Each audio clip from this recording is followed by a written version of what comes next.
හරි. අද අපි කරන්න යන්නේ සිග්නල් එකක් ගැන මම ඔයාලට නිර්වචනයක් කරන්න. සිග්නල් එකක් කියන්නේ මොකද්ද? සංඥාවක්, දැනුම් දීමක්. එතකොට අපේ ඩ්‍රයිවිං වල මූලික මූලධර්මය තමයි නිරීක්ෂණය, තීරණය, ක්‍රියාත්මක වීම. නිරීක්ෂණය කියන්නේ බලනවා. අපි වාහනයක් පාට ගන්නකොට වමට දකුණට හරවද්දී, යූ ටර්න් එකක් ගන්නකොට ඕවර්ටේක් කරද්දී, ලයින් එක චේන්ජ් කරද්දී, නවත්තද්දී කණ්ණාඩි බලනවා. ඒකට කියනවා නිරීක්ෂණය කියලා. දෙක තීරණය. අපි හිතනවා නැත්නම් සිග්නල් එක දානවා. තුන ක්‍රියාත්මක වීම. අපි මේ මොහොතේම යන්න ඕන. රයිට්. අන්න ඒකේ නිරීක්ෂණය කියන එක අංක 1ට අපි බලන්න ඕන. නිරීක්ෂණය කියන්නේ දැන් ඔයා හිතන්න ඒකෙන් කියන්නේ අපි සංඥාවක් දෙනවා කියලා. දැන් සංඥාවක් දෙනවා කියන්නේ දැන් අපි සිග්නල් එකක් දානවා කියන්නේ සිග්නල් එක දැන් ඔයා හිතන්න මම පොඩි උදාහරණයක් කියන්නම්. දැන් ඔයාලට දැන් අපිට දෙයක් කීවොත් එහෙම අපි දෙයක් කරන්න කලින් කීවොත් එහෙම සාමාන්‍ය ජීවිතයේදී ඒ දේ මොකද වෙන්නේ? ඒක අප්සෙට් යනවා. නේද? ඒක හරියන්නේ නැහැ කියලා මතයක් තියෙනවා. නමුත් ඩ්‍රයිවිං වලදී අපි නොකිය කරන්න ගියොත් මොකද වෙන්නේ?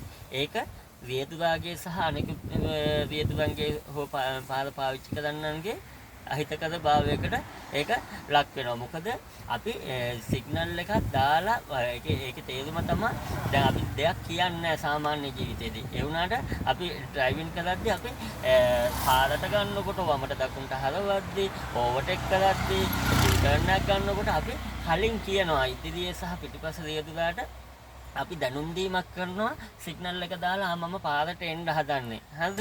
අන්න ඒ වගේ දැනුම් දීමක් කරන්න ඕනේ. සිග්නල් එක සහ මම ඔයාලට තව දෙයක් කියන්නම්. අනික රියදුරෙක් විදිහට අපි පාරට ගන්නකොට නිරීක්ෂණය කියන එක අනිවාර්යයි. හරිද? නිරීක්ෂණය කරනකොට අපි දැන් ගොඩාක් එක්සැමිනර් හරි කැමති ඔයා නිරීක්ෂණය කරලා ගන්නවා නම්. හරිද? එක්සැමිනර් කියන්නේ දැන් අපි මෙහෙම පාරට ගන්නකොට පිටිපස්ස වම දකුණ ඉදිරිය. ඒ කියන්නේ පසුබැලුම් කණ්ණාඩිය වම් පැත්තේ කණ්ණාඩිය සහ ඉදිරිය බලනවා. රයිට්? බලලා ඉවරලා අපි ඔළුව හරවලා මෙහෙම බ්ලයින්ඩ් ස්පොට් එක බලනවා. අපිට නොපෙනෙන ස්ථානයේ ඔළුව හරවලා බලනවා. අපි මේ පැත්තෙනුත් උඩිස්සට උඩින් ඔළුව හරවලා මේ පැත්තෙනුත් දකුණු පැත්තෙනුත් බලනවා. ඒකට කියනවා අපි නිරීක්ෂණය කරනවා කියලා. එතකොට නිරීක්ෂණය අනිවාර්යෙන් බලන්න තියෙන්න ඕනේ. එතකොට ඔයා ගැන ඉන්න එක්සැමිනර්ස් ඔයා ගැන බලන්න කොහොමද? ඔයා පොසිටිව් අදහසකින් ඔයා දිහා බලාගෙන ඉන්නේ.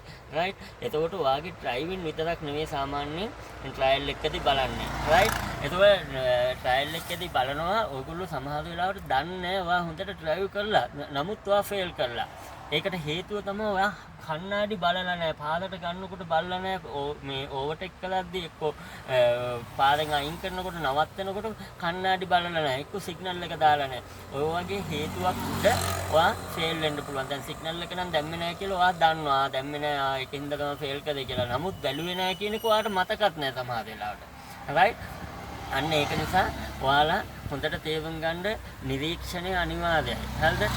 ඊට පස්සේ තීරණය අපි හිතනවා නැත්නම් සිග්නල් එක දානවා. දෙවෙනියට තමයි අපි සිග්නල් එක දාන්නේ. ඉස්සෙල්ලම බලනවා සිග්නල් එක දානවා. තුන්වෙනිව තමයි අපි ක්‍රියාකාරකම කරන්නේ. සාමාන්‍යයෙන් ඔයාලගේ පොතේ අපේ ඩ්‍රයිවිං ටෙස්ට් එකේදී එනවා නිරීක්ෂණය, තීරණය, ක්‍රියාත්මක වීම. ඔයාලා දන්නේ නැති වුණාට ඔයාලට මුලදීම ඕක උගන්වලා තමයි ලර්නර්ස් එකකින් ඔයාව මේ ඩ්‍රයිවිං ටෙස්ට් එකට යවන්නේ. හරිද? එතකොට ඔයා දන්නේ නැහැ කියන්න බෑ. හරිද? ඒක නිසා හොඳට මතක තියාගන්න නිරීක්ෂණය අනිවාර්යෙන් තියෙන්න ඕනේ. තීරණය කියන්නේ අපි හිතනවා නැත්නම් සිග්නල් එක දානවා. තුන ඇවිල්ලා ක්‍රියාත්මක වීම ඊට පස්සේ තමයි අපි කරන දේ කරන්න ඕනේ. රයිට්? ඔන්න ඔය මැසේජ් එක දෙන්න තමයි මම ඔයාලට මේ වීඩියෝ එක කළේ. ඔයාලා බලන්න මගේ YouTube එකේ තියෙනවා තාරක 315 channel එකේ ඕන තරම් ඩ්‍රයිවිං ඉගෙන ගන්න අයට සහ මේ රියදුරන් වශයෙන් කටයුතු කරන අයටත් බොහෝ වැදගත් වීඩියෝ ගොඩක් තියෙනවා. ඒ ටික බලන්න. ඊට අමතරව මොකක් හරි ඔයාලට ප්‍රශ්න තියෙනවා නම් ඔයාලා මට කමෙන්ට් එකක් දාන්න. මම අනිවාර්යෙන් රිප්ලයි එකක් දෙනවා.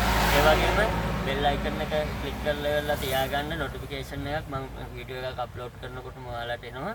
එහෙනම් බොහොම ස්තුතියි බලාගෙන හිටියට.